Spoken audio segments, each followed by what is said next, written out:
ثلاثة حاجات يخليوا الساندويتش شاورما أبن ساندويتش في العالم. الخبز كي يبدا خفيف، والخبز كي يبدا فارغ من الداخل، والخبز كي يبدا هشوش. فما بالك انت كنوريك كيفاش تعمل خبز وحدك في الدار. يلا تبعني. ساشي خميره نتاع خبز، مغرفه سكر، 250 ملل ماء دافي.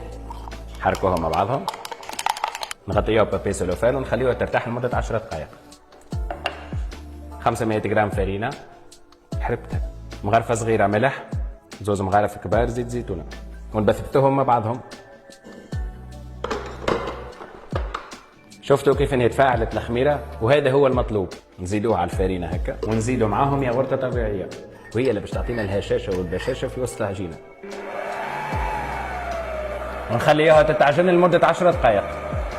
هذا قوام العجينه اللي باش نتحصلوا عليه، وتو باش نخليها تتخمر لمده ساعه وبعدين نرجعوا لها.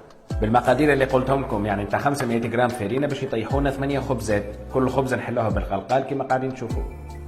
بعد ما نشكلوهم نخليهم يرتاحوا لمده 15 دقيقه، وفي الاخر نحطهم في فور يكون سخون على الاخر لمده 10 دقائق.